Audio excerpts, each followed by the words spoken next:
Hi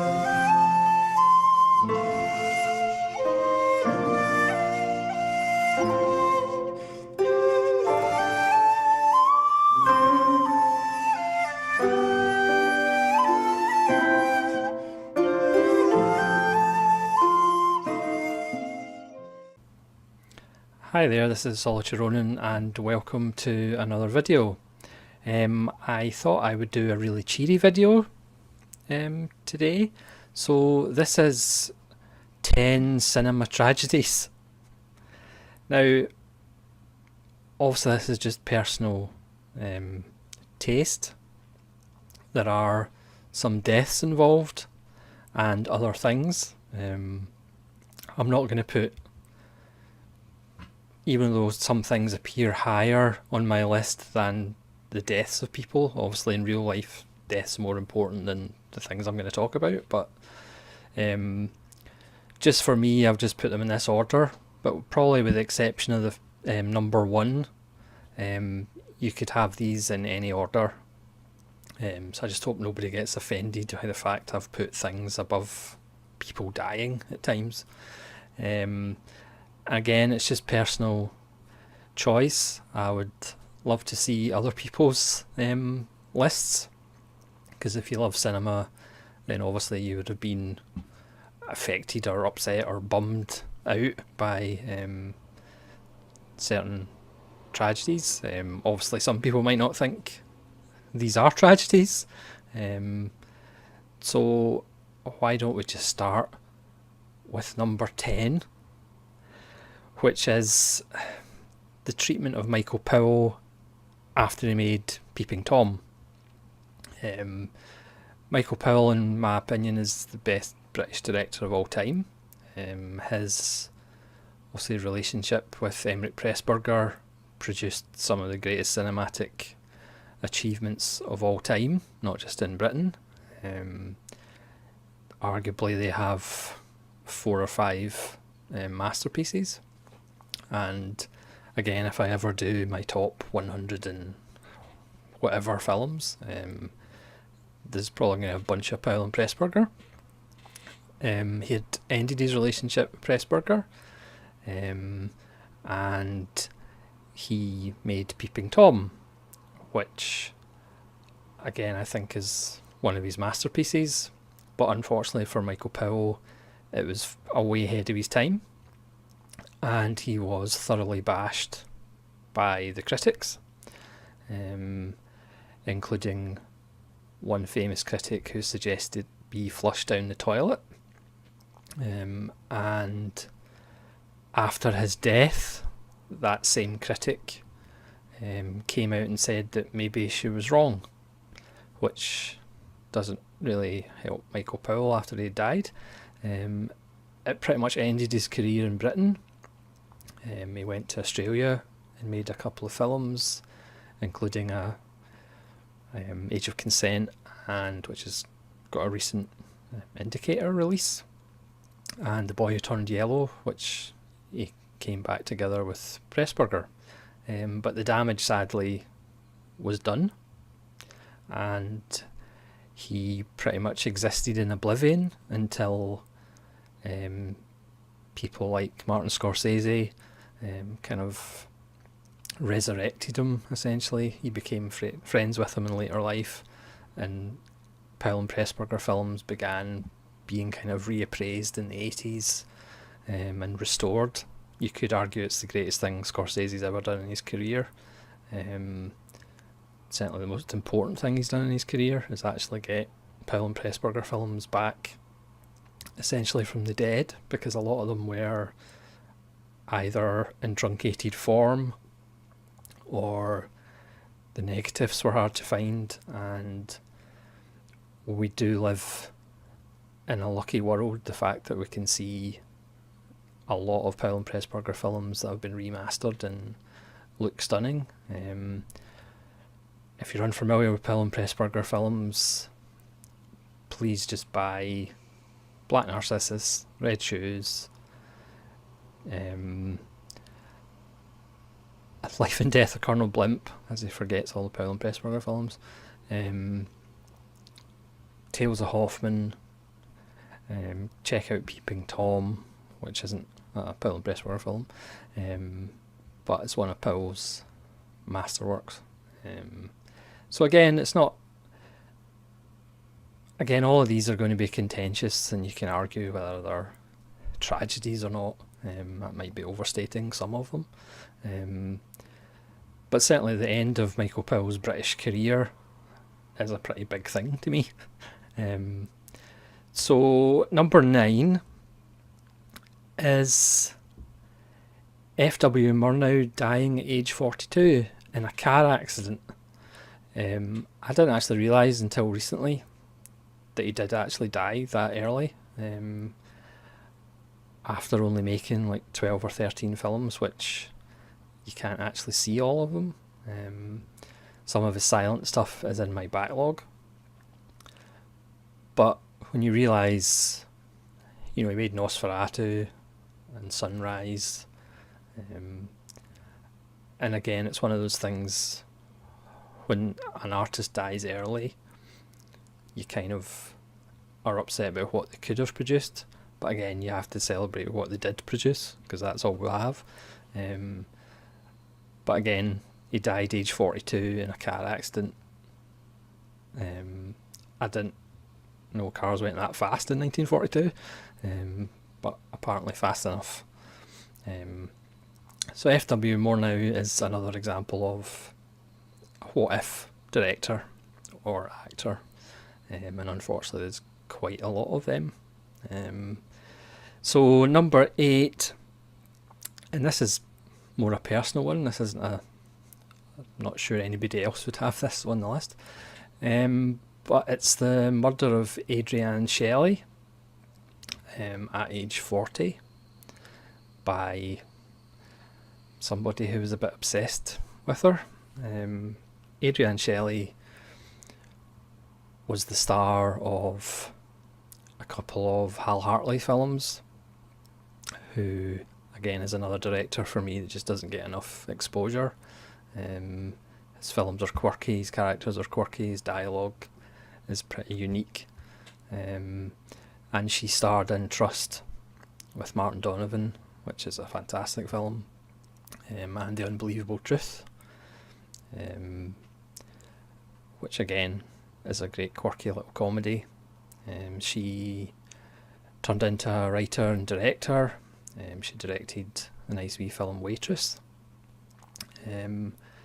before she was sadly murdered, aged 40. So again, not a lot to say about that one, apart from it was quite upsetting when it happened, because again, she just had a wonderful glow and energy to her performances, and it's just sad that it came to that.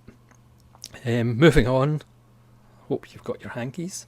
Moving on is the fact that Charles Laughton only directed one film, and again, I have this higher than a couple of people dying, which obviously is not in the real world. This is the movie world. Charles Laughton only directed one film, The Night of the Hunter, which is a beautifully shot, interesting little kind of Curio's egg of a film, with a great performance by Robert Mitchum. I'm sure you all know the story, but for some reason, well, I know the reason, it absolutely bombed at the box office, because it was kind of this strange and dark fairy tale. Again, like a lot of great directors, the film was probably ahead of its time, and people didn't get it, and he never directed again. Now, personally, I don't know whether he wanted to direct again. Please let me know in the comments if you do know, or whether the opportunity just never came back up again. But it would have been interesting to see what he would have come up with in the future. Obviously, he went on and was a great actor, but it just would have been interesting to see what he could have directed in the future. So the next two are deaths again. The first one is the death of Tarkovsky. at age 54 from cancer. Again, Tarkovsky only made 7 films, but again, we should celebrate what he gave us as opposed to what he might have given us. But considering he was 54, he could have given us another 4 or 5 films. Granted, he didn't work quickly. And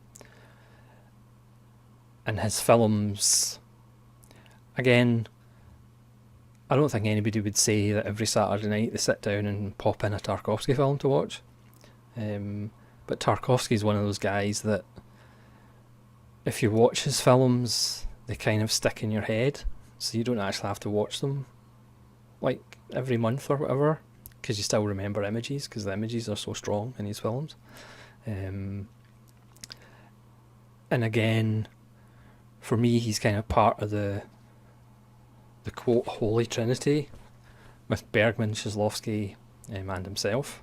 You could possibly add Bresson onto that as the 4th horseman of the big question. But again, way too early, and he could have given the answer to life eventually, maybe, who knows. So at number 6 is the next early death, even though he wasn't too young, but young enough, and that's Sergio Leone. Leone was 60 when he died, just on the cusp of trying to get money to make Stalingrad, which, if you listen to Christopher Frayling's commentary on Once Upon a Time in the West, he kind of details just the opening shot would have been, and it sounds epic and vast, and it's just a shame we never got to see it. It's right up there, I think, with Jodorowsky's Dune for projects we'll never see. Leone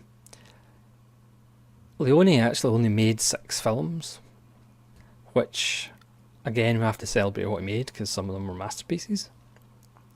But again, he just made 6, not counting a couple of Sword and Sandals that he may have co-directed, or but again, he made Once Upon a Time in the West, which for me is the greatest Western of all time, and it's in the argument for my favourite film of all time.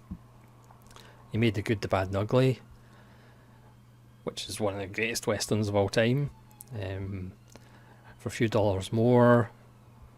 Once Upon a Time in America, Once Upon a Time in Revolution, and A Fistful of Dollars, as if you don't know. So again, it would have been great if he'd given us 12 films. And yes, at his age and how long it took him to make a film, he might have only given us 1 or 2 more, but 1 or 2 more Leone would have been worth a million Michael Bays, or Ron Howards. So yeah, that's number 6. Again, maybe not the greatest cinema tragedy, but certainly for me as a Leone fan, you just want more of his fantastic work. Number 4, sorry, I think I miscounted. Number 4 again is a personal one. Don't worry, it's not another death. It's the lack of exposure for John Sayles. I'm going to ride this John Sayles wagon to the end.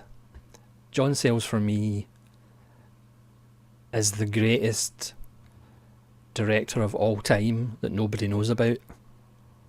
He's the greatest screenwriter that nobody knows about. He even does his own editing. He's a really good editor as well. His films are character driven, they're socio-political, and that's probably why they're not popular. His synopses of his films aren't maybe attractive to people, like 6 women go down to Mexico to buy babies, or a 1920s miners' strike in Virginia, or a paralysed soap opera actress goes to her home in the bayou, or I'm probably not selling him now. But his films, anybody who's actually watched these films that I know absolutely love them, but they just either don't know about them or would never pick them out to watch. Because again, maybe synopses aren't the most attractive stories, but his characters are just so rich.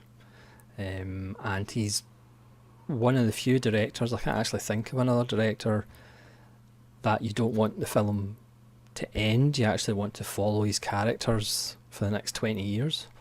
In an ideal world, every John Sayles film would be like 20 hours long. You could probably pull that off as well. Another thing that really annoys me about the lack of exposure for John Sayles is the fact that he has to scrabble together, like $1 million to make a film, and it's just ridiculous. I mean, Go for Sisters, his last theatrical release, he made for $1 million from about 3 different countries, trying to get support to cobble together $1 million. When you think of how much money mainstream Hollywood films cost, it's quite sickening, quite frankly. But off the soapbox. Number 3, you'll be happy to know, it's that the video is ending at some point, is Orson Welles' treatment by the studios. When you consider Citizen Kane is the only complete Orson Welles film that we have, because it's been untouched by studios, it's pretty amazing that an artist of his stature, figuratively and literally, was treated so badly. I mean, critics would say he brought it upon himself, he didn't do much to stop it, but that's just nonsense. If you consider somebody today, or even in the 90s or the 80s or the 70s, if every film they made was butchered by the studios, something would be said about it. But the treatment of Orson Welles, again, when he went to Hollywood, he was already a radio star, he was this prodigy. People in Hollywood were jealous of him and scared of him and intimidated by him, because he was this smart kid from the Midwest, from radio, coming to take over Hollywood. You know, we all know the story of Magnificent Ambersons, which originally was 2.5 hours long or something. And then when he was down in Brazil, I believe, doing something with the studio, they went in and butchered it and got Robert Wise to direct a tagged on happy ending. Not a happy ending, but a happier ending, which is just ridiculous in today's climate. It would be ridiculous the way he was treated.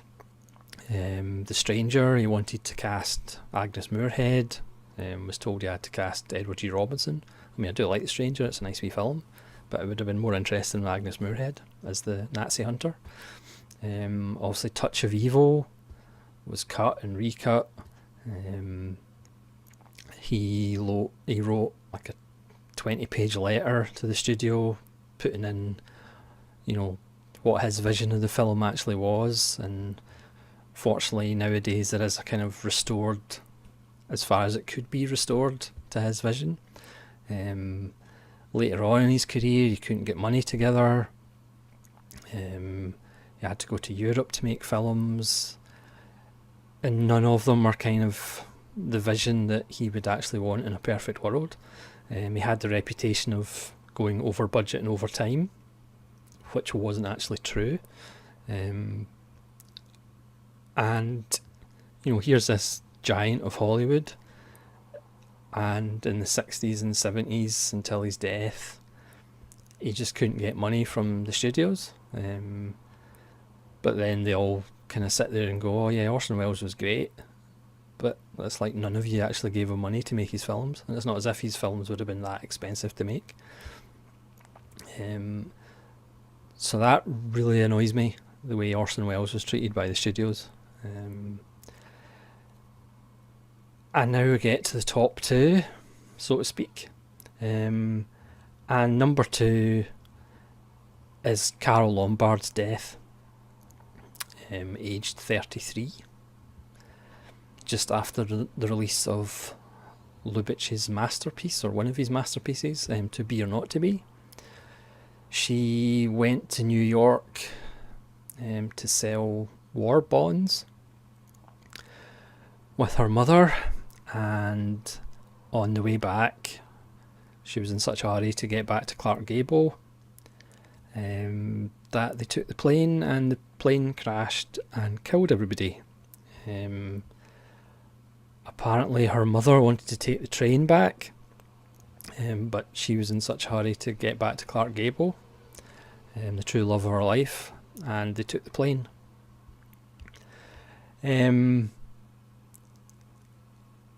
Again, what Carole Lombard could have actually done, I mean, she was 33 in 1942, or 1942. You know, she could have went on for another 30 years, 40 years. And again, we have to celebrate what she has left us. Nothing Sacred's fantastic. My Man Godfrey recently got a Blu-ray release in Criterion in the UK, which is fantastic. And again, she was just such a great performer.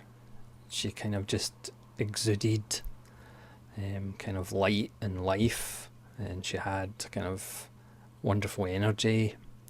She did do some serious stuff like Nothing Sacred, which Carole Lombard is releasing on Blu-ray in the US, which I've pre-ordered, I believe.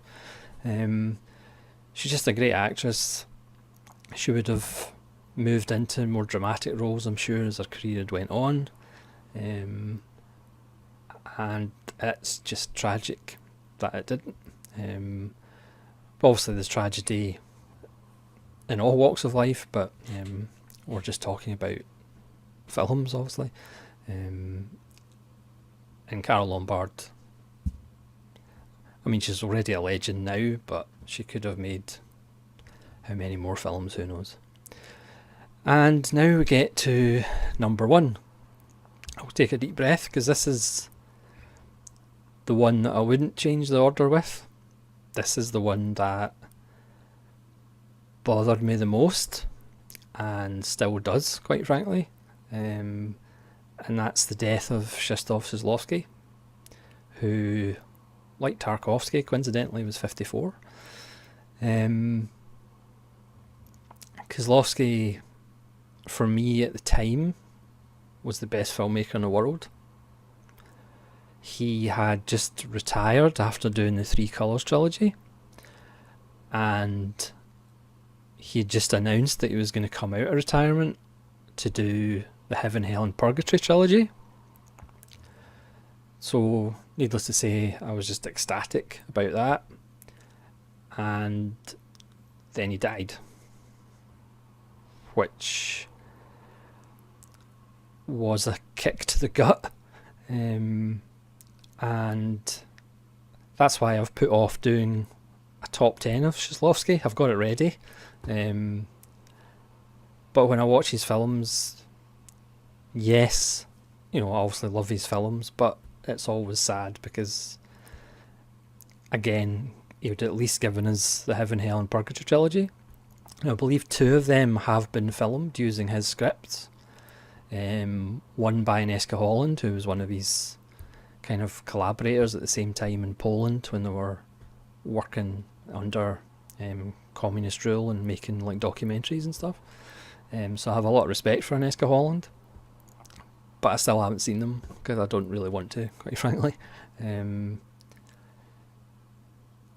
I mean, when you consider his documentary work, which if you have bought a copy of the Decalogue from Arrow Academy, there's documentaries on that or any other Artificial Eye releases. Obviously Decalogue is one of the most towering box sets you'll ever buy. I don't know whether maybe at one point I'll do a top 10 box sets, who knows, but that'll be right up there. The Three Colours trilogy, What Can You Say, The Double Life of Veronique, and his earlier ones, who I recently got on Polish Blu-ray, No End, Blind Chance. They're the two great ones. Camera Buff and The Scar are interesting films about that time in Poland, but they're maybe not as great as his other works. Yeah, so for me, Kieslowski's death is definitely at the top of this not very enjoyable list. So I apologise if I've just brought everybody down with this depressing video, but please let me know in the comments if there's been any other cinematic tragedies or deaths of actors or actresses or directors that kind of affected you. And thank you very much for watching, and hopefully the next video will be a little bit more upbeat. So thanks very much for watching, and have a good evening. This is Solitude on Film saying farewell.